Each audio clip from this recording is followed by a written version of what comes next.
Muy buenas, bienvenidos a Normaland. Nos hemos lavado la cara y nos hemos peinado porque hemos dado el salto al audiovisual y queremos que nos veáis limpitos.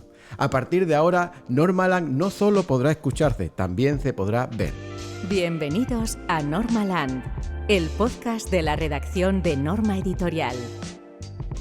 Y para dejar constancia de este notable progreso, nos hemos animado con un contenido relevante, un contenido significativo. Vamos a hablar de Frank Miller, una figura clave para entender la evolución del cómic norteamericano, y yo me atrevería a decir también que mundial, a lo largo de los últimos 40 años, desde los 80 hacia aquí. Hablaremos de Frank Miller y hablaremos de su obra, especialmente de Sin City, que ahora estamos recuperando en una doble edición aquí en Norma Editorial.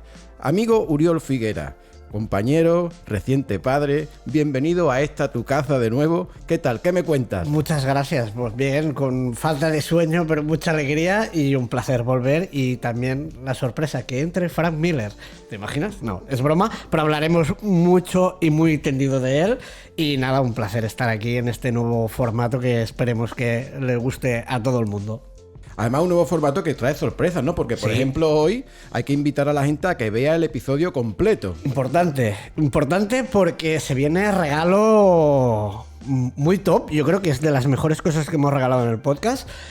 Y es que si la gente escucha todo el episodio, a poder ser a velocidad normal, no nos pongáis por dos porque igual os perdéis algún detalle importante. Bien, pues una vez ya hayamos lanzado el podcast y lo hayáis escuchado, en nuestras redes sociales, concretamente en Instagram, haremos un sorteo que se basará en responder a 5 preguntas relacionadas con cosas que se hablen aquí en el podcast. ¿Y qué podéis conseguir? Habrá 2 ganadores y se llevarán una magnífica edición de lujo del primer tomo de la edición de lujo de la nueva edición de Sin City, que además, que esto es lo bueno, viene con una lámina firmada de puño y letra por Frank Miller. O sea, firmada, que hay testigos que se ha firmado, que no es eso una impresión, está firmado por la mismísima mano que creó Sin City, y yo creo que es un premio muy digno y muy precioso, así que por favor escuchad todos el programa. Merece la pena entonces que lo escuchéis, como dice Uri. Nos van a ilustrar, a iluminar, a instruir en este episodio 2 personas que bien conocen la obra de Frank Miller. Uno de ellos es Arnaud París, el editor de la línea de Americano en Norma Editorial y por consiguiente el responsable de esta edición. Y la otra persona es Tristán Cardona, reportero de informativos de TV3 y especialista en género negro y divulgador de cómic en Zona Negativa. Muchas gracias a los dos por venir. ¿Qué tal? ¿Cómo estáis? Muy bien, aquí contento de hablar de Frank Miller. Yo también muy bien, gracias por invitarme. Y si entra Frank Miller, a mí encantado. Lo que no quiero que entre es Marv, porque sería un poquito más peligroso. Arnaud tiene contacto, ahora vamos a eso. De hecho, es lo que iba a comentar, porque Arnaud ha estado recientemente en la Comic Con de San Diego y tuvo la ocasión de estar con Frank Miller. No solo saludarlo, sino cenar con él. Arnaud, por favor, cuéntanos cómo fue aquel encuentro y cómo es Frank Miller en las distancias cortas. No, Frank Miller es una persona afable, es un tío muy majo. De hecho, yo le conocí, ya le había conocido en Madrid cuando vino a una Aeroescon, no sé cuál era, pero no había tenido la oportunidad de hablar mucho con él. Pero luego en Tenerife Noir, este evento tan chulo que montan allí en Tenerife, le invitaron y tuve la oportunidad de ir yo también y presentarle la nueva edición de Sin City, con lo que ya pasé un tiempo con él, ya pude hablar con él. Y luego en San Diego pues coincidía que él también iba con la manager de su empresa, con Silen Thomas, y bueno, nos reunimos con ellos y bueno, nos invitaron a cenar, luego les invitamos nosotros a comer, o sea que la reacción es muy buena. Y bueno, ya vamos hablando de sus nuevos proyectos, porque sigue trabajando. Uh-huh. Si queréis saber qué pidió Frank Miller en la cena, ponedlo en los comentarios. Sí, que la gente comente qué quiere que cenó Frank Miller. Por cierto, hay archivos audiovisuales de las 2 cosas, así que en pantalla estaréis viendo las imágenes de la preciosa cena y de Frank Miller con la magnífica edición. Tristán, antes de profundizar en Frank Miller y en su obra en Sin City, me parece oportuno que podamos contextualizarlo y que podamos explicar qué es ese género negro con el que tanto se le atribuye. ¿Qué debemos entender por género negro y qué debe tener una historia para que se le identifique como tal? Vale, la principal complicación o que la gente se confunde un poco es entre el género policíaco y el género negro. Yo creo que es algo diferente. El género policíaco, Agatha Christie, Larry Quinn, Nero Wolfe, es un poco no un divertimento, pero sí como un pasatiempos, ¿no? Es descubrir quién es el criminal. Esto es la principal motivación. El género negro es describir la sociedad más o menos contemporánea a los personajes o al escritor, ¿no? Y de una manera crítica.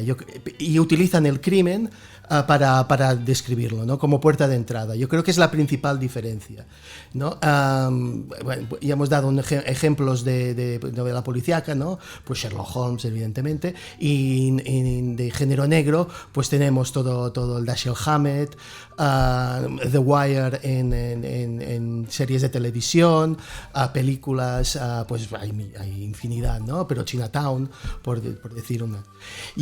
Luego está el neo-noir, que yo soy bastante contrario a esta definición, ¿no? Porque no hay neo-western o neo-musical, ¿no? Yo creo que todo es género negro, ¿no? Pero la principal diferencia con el policíaco es esta, ¿no? Es una intención. También hay incluso una cosa política o social, ¿no? El género policíaco, el crimen, digamos que rompe el equilibrio, el establishment, y entonces hay que volver descubriendo el asesino. En cambio, en el género negro, no. El género negro precisamente quiere criticar lo que está pasando en su sociedad. Y en el cómic, ¿el género negro tiene las mismas características y dinámicas que en otras expresiones culturales, como puede ser la literatura, o el cine? ¿Tiene esos mismos rasgos? Sí, en general sí. Por ejemplo, la primera obra que se considera de género negro en cómic es Dick Tracy. Y yo diría que es la primera de un subgénero que es el procedural de toda la digamos la cultura contemporánea, ¿no? O sea, incluso antes que la novela y antes que evidentemente el cine, ¿no? Que es que se fijan en el procedimiento policial para describir pues los casos y la sociedad, ¿no? La única diferencia que hay en cómic es que, como hay personajes fijos y muy largos, hay momentos de unas series que no son precisamente de género negro, que sí que incorporan el género negro. Un ejemplo muy claro, Tintín. Yo creo que La Isla Negra es totalmente de género negro. No sé si tenéis un poco la imagen, ¿no? Que Tintín está paseando por la campiña y una avioneta que digamos tiene un problema, él va a ayudarlos y le disparan y tal. Y luego es una historia creo que de falsificadores, ¿no?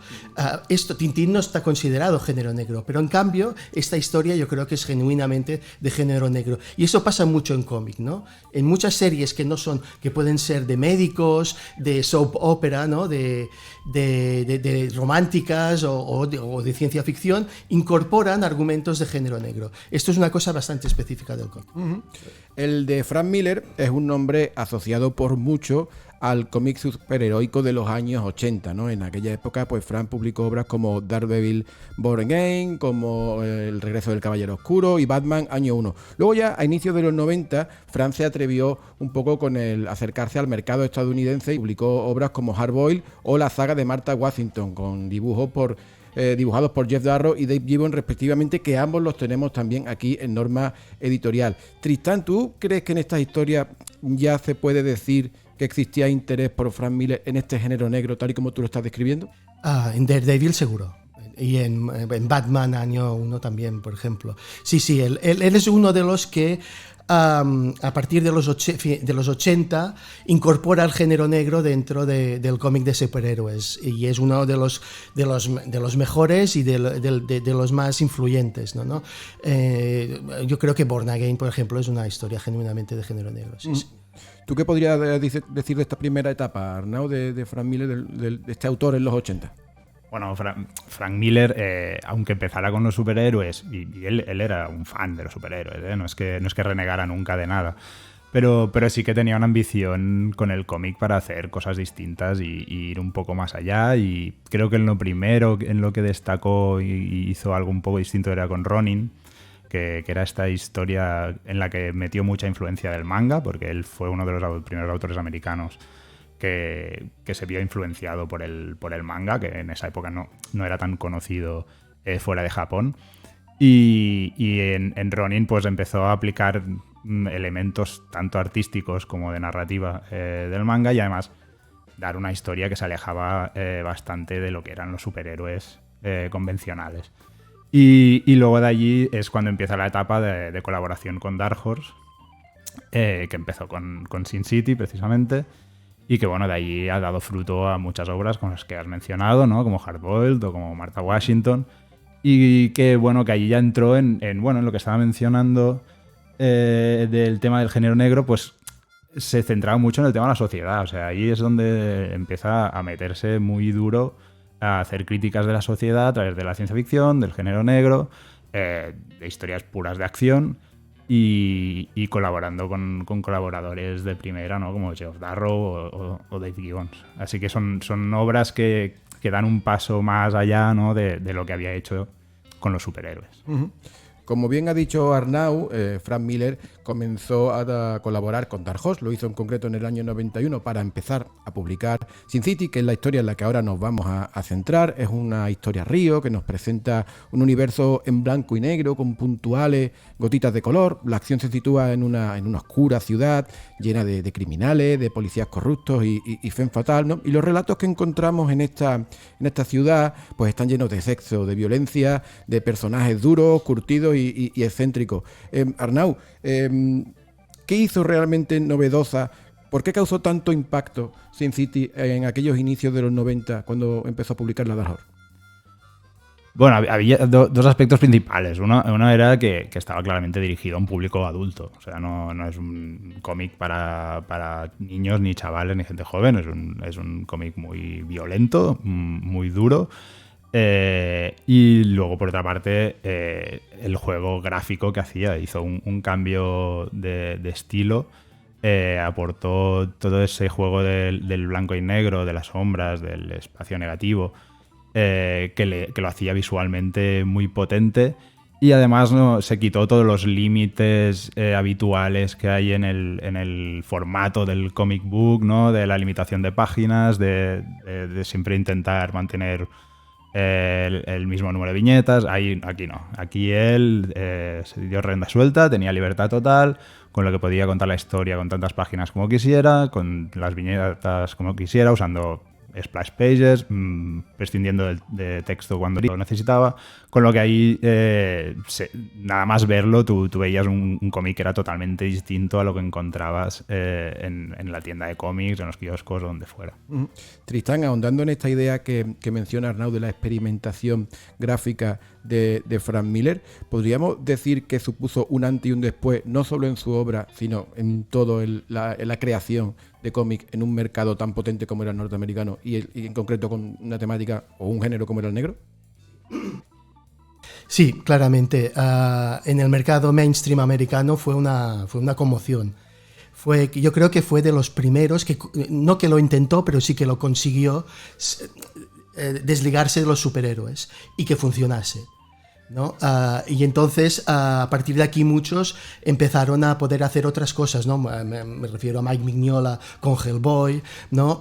Y muchos otros pudieron empezar a desligarse del género de los superhéroes y que funcionase, y ahora tenemos pues la pareja de Brubaker y Sean Phillips, toda esta gente que está teniendo éxito sin la excusa del superhéroe, ¿no? En esto fue una conmoción. Gráficamente también, él estaba muy preocupado por el blanco y negro. Él tenía miedo de hacer un cómic sin color, que no es lo mismo que hacer en blanco y negro. Y entonces se fijó en muchos maestros, y no precisamente, bueno, algunos americanos, pero también en muchos maestros argentinos, ¿no? En José Muñoz, sí, exacto, en José Muñoz, en Alberto Breccia, y evidentemente en Milton Caniff, en Will Eisner, que ya era su maestro anteriormente, ¿no? y en algunos japoneses, ¿no? Pero se fijó mucho en José Muñoz, que esto era algo nuevo, Y de ahí extrajo esta potencia visual del blanco y negro, estos contrastes pues expresionistas casi, o no sin casi, y luego hizo esta narrativa. Yo creo que tenía pensado hacer la primera historia en 40 páginas y el personaje se lo comió y acabó siendo unas 200, ¿no? Y se enamoró del personaje, que es lógico, porque sus monólogos son extraordinarios. Bastante carismáticos, sí. Sí, y entonces, bueno, pues... Y es esto un poco lo que decía, que se liberó de todas estas cortapisas de las 26 páginas, del tipo de narración, de la continuidad, de un poco de todo esto. Él creó su propio universo, al principio de una sola historia, pero luego ya la amplió.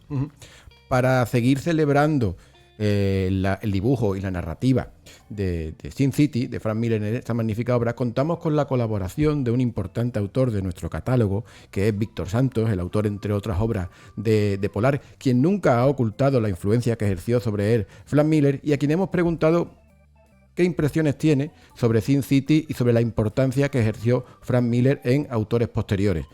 Hola, soy Víctor Santos, autor de cómics como Polar o como Bad Girls. Y a ver qué podría decir del Sin City de Frank Miller que no se haya dicho ya. Porque al margen del estilo visual impactante que ha influido a autores como yo mismo y toda una generación prácticamente, y el volver a poner de moda el cómic de novela negra, que era una cosa que en el mercado americano pues parecía una cosa casi marginal, yo creo que una cosa muy interesante en la obra de Miller y en esta saga en concreto es que juega mucho con la estructura en cada capítulo. Cada obra de Sin City tiene una estructura y un ritmo y una serie de códigos diferentes al resto. Y tienes historias largas, historias cortas, serializadas, tienes novelas gráficas de menos extensión. Creo que Miller juega mucho a retorcer la estructura de los relatos de género negro en cada libro y puedes percibir cómo él mismo está experimentando con diferentes modelos de historia. Por eso creo que son obras que individualmente son muy valiosas y gustarán mucho a los aficionados al cómic, pero creo que también como conjunto forman un tapiz de experimentos que el propio Frank Miller prueba a la hora de elaborar sus historias. Y bueno, y los que no lo conozcáis, espero que os acerquéis a este cómic y lo disfrutéis porque realmente merece la pena. ¿Qué os ha parecido las impresiones de Víctor? ¿Estáis de acuerdo con todo lo que cuenta él? Como para contradecir a Víctor, ¿sabes? No, hombre, no, es un maestro Víctor mismo, otro que experimenta mucho. O sea, que mejor que nadie no lo vas a ver nadie. El blanco y negro también lo domina, ¿eh? Hombre, de la marinera. Oye, pues Arnau, vamos a hablar un poco de esta doble edición en la que estás trabajando ahora, de la que ya hemos publicado los 2 primeros tomos. ¿Qué aporta de novedoso con respecto a ediciones anteriores de Sin City? Bueno, lo primero y obvio es poder disfrutar del arte de Frank a gran tamaño, ¿no? O sea, en España se publicó, de hecho, el primer volumen a un tamaño muy parecido. Esa fue esa primera edición, porque Sin City se publicó primero en revista. Con lo que el primer volumen había estado disponible hace muchos años en un formato parecido. Pero luego la continuación de la serie se hizo en un formato en rústicas, primero en grapas y luego en rústicas más reducidas. Y la edición que estaba más vigente en los últimos años era el integral, que era un formato reducido, más pequeño que el comic book. Así que después de tantos años, pues hombre, creo que era un buen momento para relanzar la serie y en esta ocasión a un gran tamaño para poder disfrutar de este arte, ¿no? Y además con un papel offset que le ha quedado, yo creo, de maravilla. En este formato en tapadura, y además el hecho de hacer la edición de lujo, pues bueno, era como un homenaje, ¿no? Para todos los fans de Sin City que digan, ya que voy a renovar la colección, pues lo hago en una edición bien chula, que me quede muy bien en la estantería y para disfrutar de todo, ya para siempre, de esta nueva edición. Y más cosas, que Arnau se ha dejado cosas aquí. La edición de lujo viene con unas pedazos de cajas forradas en tela maravillosas. Serán 7 en total que formarán la palabra Sin City. Es decir, si os gusta, vale mucho la pena, pero haced espacio en casa porque para formar la palabra Sin City vais a necesitar una pared entera.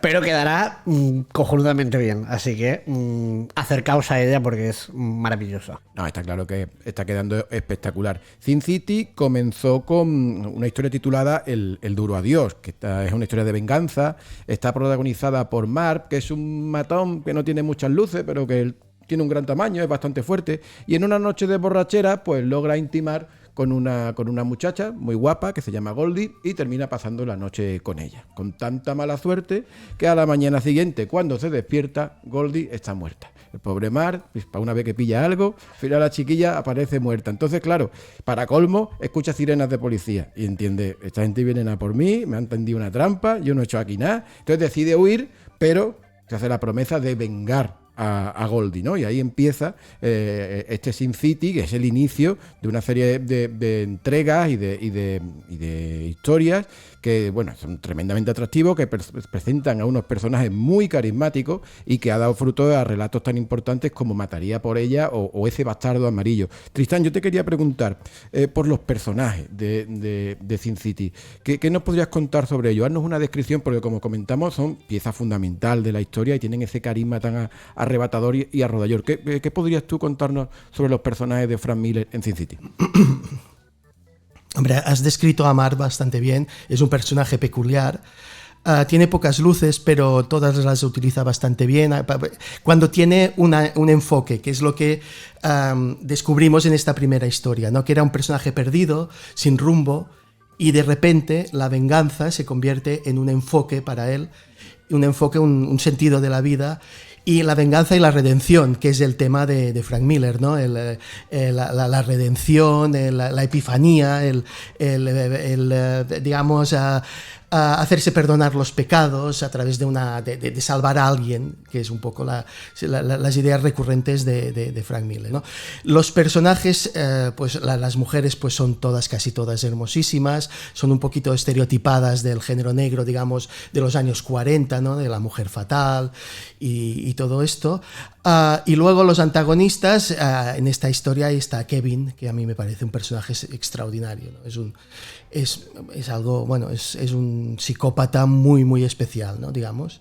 Y luego está todo este ambiente del bar, el ambiente de la policía corrupta, el ambiente de los poderosos también más que corruptos, ¿no? Digamos. Todo esto está muy bien definido, ¿no? Y empieza a colocar personajes que luego volverán a aparecer en escenas diferentes en otras historias, ¿no?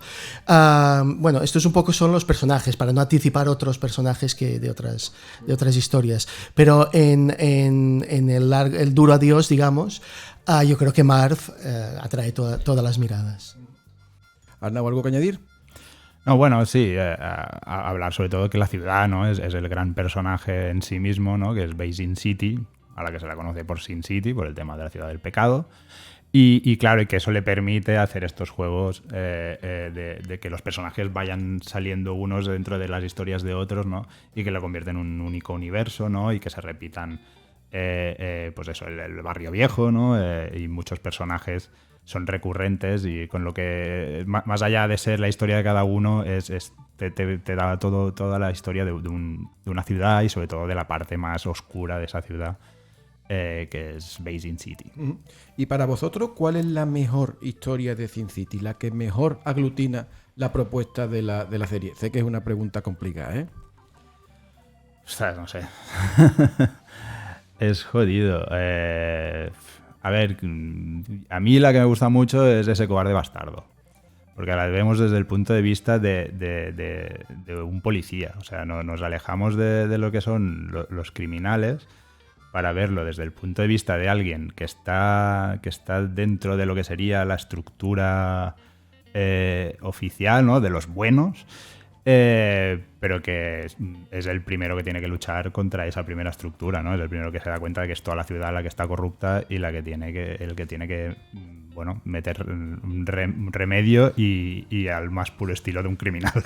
Sí. Entonces creo que es una historia que es muy redonda porque le da toda esta vuelta y nos muestra que los criminales no son solo los barriobajeros, sino que desde arriba también hacen lo suyo. Bueno, de hecho, arriba está casi lo peorcito de Basin City, está bastante más para arriba. Los Rogue, ¿no? Sí, por ejemplo. Sí. Buena gente.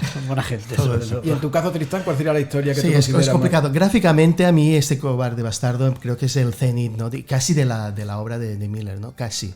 Gráficamente, la historia la encuentro un poquito más tópica, ¿no? A mí me gusta mucho una historia corta que se llama Noche de Paz, Silent Night, que está hecha con planchas, con splash page. Es una historia preciosa, muy simple, pero dibujada extraordinariamente, y es una historia bastante emotiva, va muy directa a una de sus preocupaciones, ¿no? La inocencia, los niños, la gente que abusa de los niños, ¿no? Es una historia muy, muy bonita, y creo que la más redonda es la primera, para mí, pero sí, con este cobarde bastardo yo creo que son... Y también el principio de la segunda, Mataría por ella, es muy bonito también. Lo que pasa es que ahí la historia del tópico de la mujer fatal es rotundo, ¿no? Es realmente una de las depredadoras más bestias del género en global, ¿no? Hemos hecho esta pregunta también a Gonzalo González, que es el dueño de la librería Mil Comics en Zaragoza, que es una librería que si pasáis por esta ciudad tenéis que visitar sí o sí, porque tiene un fondo enorme, es una librería muy grande y que merece un paseíto por ella. A ver, que uno es librero, no crítico ni nada de esto. Entonces, el primer sitio que yo leí fue Ese cobarde bastardo. Dice, ¿empezaste la casa por el tejado? Bueno, vale, pero ahí se ve claramente lo corrupta que es la ciudad, lo corrupta que es Sin City. Personajes muy, muy, muy extremos, muy buenos o muy corruptos o muy aburridos de la vida, como ese policía que sale en segundo plano con globos de pensamiento, pensando, voy a llegar tarde, mi mujer me odia, dices, ¿qué pinta esto en la historia? Nada, pero es divertido, y a Frank Miller le encanta exagerar las cosas y las exagera hasta puntos increíbles. El final de Ese cobarde bastardo es una locura, o sea, sabe perfectamente que tú vas a pensar, tío, ya te has pasado, pero le da igual. Porque son sus reglas, porque te está contando una historia a lo bestia, sin filtros, Sin City. Hay gente muy mala que hace cosas muy malas a gente que no se las merece. Y hay una ciudad que corrompe todo lo que toca, menos a ese policía incorrupto protagonista de esta historia, que también habrá hecho sus cosas malas en el pasado, que nos lo deja entrever, o sea, las propias marcas que tiene el personaje físicas. Esa esposa que estaría dispuesta a apoyarle, pero ha vivido cosas con él, no sé, y el final, madre de Dios, el final es una barbaridad. Ese cobarde bastardo, Sin City, el primer Sin City que leí, Frank Miller en estado puro, dibujando feo, dibujando brutal. Un tío apasionado, Gonzalo, ¿eh? Sin duda. Oye, ¿y la tuya, José? A ver, yo tengo que admitir que a mí me gusta muchísimo la primera. A mí también. Entiendo que, claro, puede parecer como que un poco banal, pero es que realmente fue la que más me gustó. A mí también, y yo además, no sé por qué, tengo como mucho cariño a Marv, que al final es pura fuerza bruta, y a ver, el camino de la venganza que elige es crudo, pero no sé, me despierta un cariño especial, eso que se parezca a un refrigerador por detrás, tanto en tamaño como en fealdad, no sé, le tengo un alto cariño. Es un tío que cae bien. Es un tío que cae bien. Es un tío que cae bien, y por consiguiente, pues claro, eso genera una empatía hacia él. Y aparte que al final es...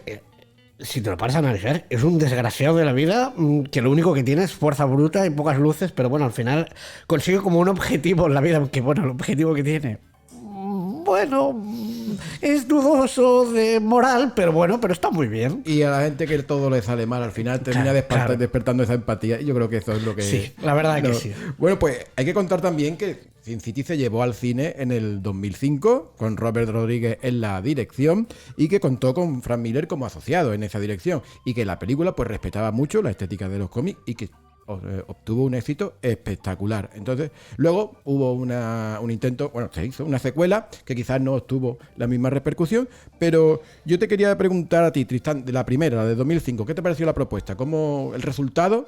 ¿Qué opinión te mereció? A ver, es ambiciosa, pero para mí es algo fallida. Creo que se basa mucho en los diálogos, en el texto de Miller, y creo que es un texto que es muy difícil de decir en diálogos, en voz, ¿no? Es muy escrito, ¿no? Entonces tendrían que haber adaptado un poquito más el guión. Creo que a mí me parece estéticamente es preciosa,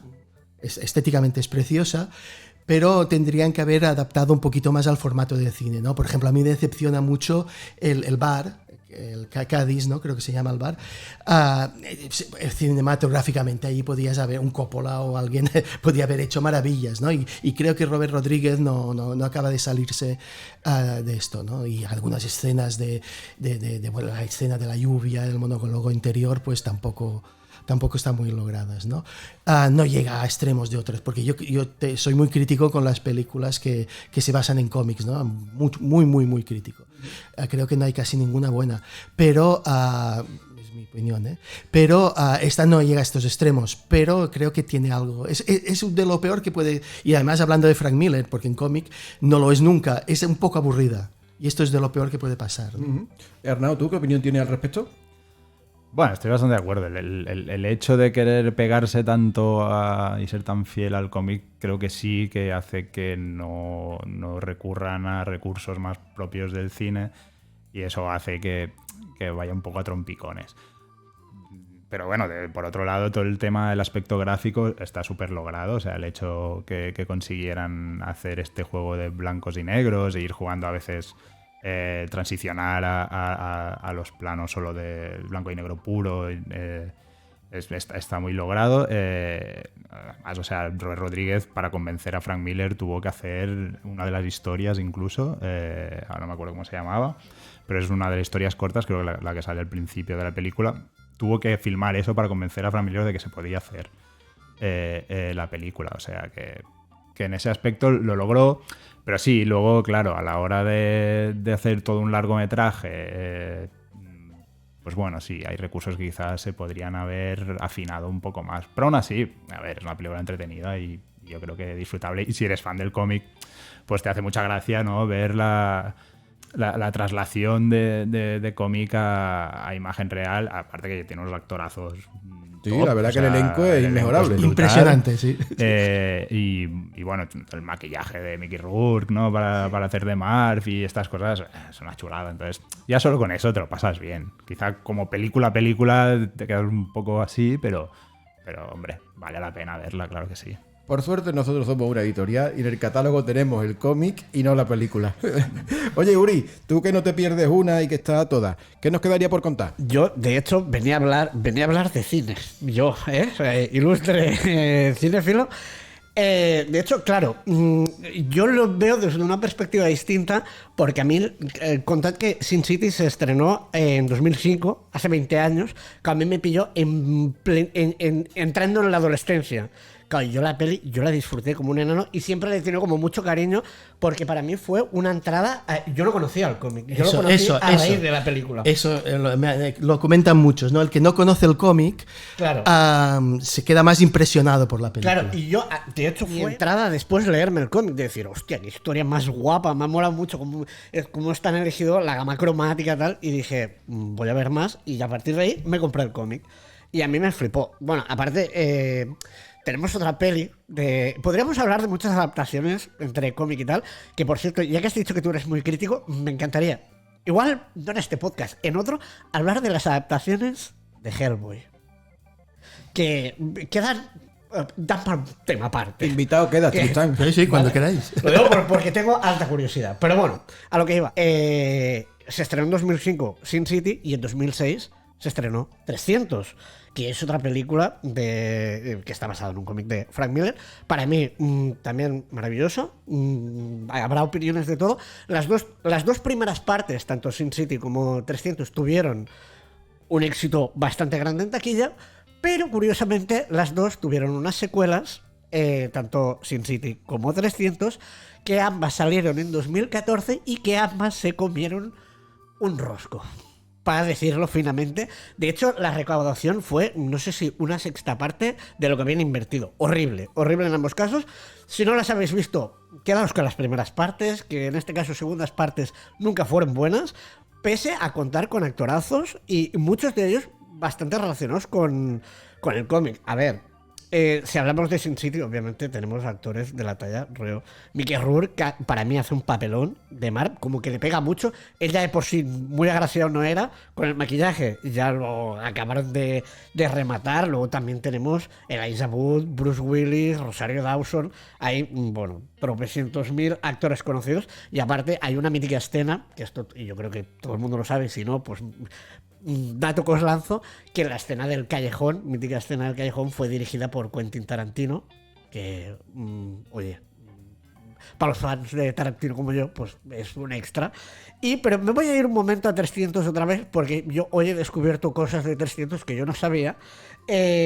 Aparte que sale Lena, diré mal el apellido, Headway, que, bueno, salió en Juego de Tronos, que era Cersei, pero es que también es la mala de Juez Dredd, que esto, como dato ahí lo dejo también de cómics. Pero a lo que voy es que es lo que me ha fascinado. El director de 300 es Zack Snyder, que también dirigió La Liga de la Justicia, ha dirigido también Watchmen, cómic mítico de Dave Gibbons, que también trabajó con Frank Miller en Martha Washington. Y es que el niño que sale en 300, que yo no sabía, resulta que es el hijo real de Zack Snyder, que es un chaval que no ha hecho nada más en el cine, pero me parece un pick maravilloso solo haber salido en 300. Y ya para acabar, otra cosa, que es que el segundo al mando de 300, el capitán, también es el segundo al mando en la película de Troya. El actor, que a mí habrá gente que no habrá caído en eso, pero me parece fascinante que en dos películas bastante icónicas vinculadas a Grecia sea el mismo actor que hace el mismo papel en partes de Grecia distintas. Y hasta aquí podría leer. No, pero tremendamente curioso todo lo que acaba de contar. Siempre aprendemos contigo, Uri. Siempre. Para eso estoy. Por ir concluyendo, Tristán, Arnau, ¿por qué debe la gente leer Sin City? Recomendarle a la gente la lectura de este magnífico cómic de Frank Miller. Hombre, pasar un buen rato. No tiene más. Que luego además eres un fricazo del cómic, te interesa ver cosas distintas y cómo se hace, bueno, el proceso creativo de alguien que se desmarca de lo estándar, pues hombre, pues ahí tienes un valor añadido enorme, ¿no? Porque no verás muchas cosas iguales. Pero es que además es que la lectura es que es súper divertida, súper entretenida. Obviamente, si la violencia no te gusta, no te acerques, tampoco nos vamos a engañar. Esto es un cómic muy violento, pero si te gustan las historias de violencia, de venganza, de redención, bueno, aquí tienes lo mejor que vas a encontrar en cómic. Uh-huh. Tristán, ¿en tu caso? Sí, estoy totalmente de acuerdo. Es un cómic negro muy, muy, muy recomendable. Esta edición también me gusta mucho. Creo que está muy bien acercarse álbum a álbum.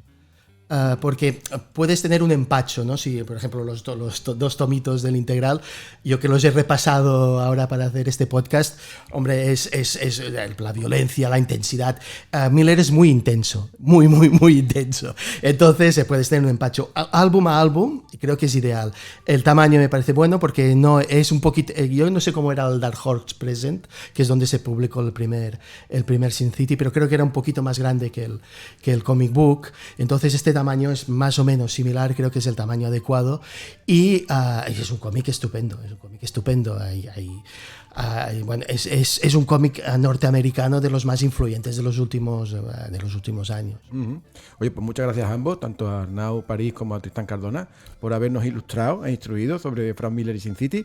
Y nada, y a todos vosotros, pues no sin antes recordaros el sorteo que os anunció Uri al principio. Por favor, tenéis que ver el episodio completo para poder acceder a la posibilidad de ganar ese premio, que es tremendamente jugoso. Os agradecemos mucho que nos hayáis oído y visto. Este es el primer vídeo podcast de Normaland y nos hará muchísima ilusión que nos podáis comentar, que les podáis dar a like, y volveremos pronto con un nuevo episodio de este vídeo podcast de este Normaland audiovisual. Gracias por seguirnos. Encuéntranos en las redes sociales de Norma Editorial y no olvides suscribirte para no perderte ninguno de nuestros programas. Recuerda que, además de YouTube, nos puedes escuchar en Spotify, SoundCloud y el resto de agregadores.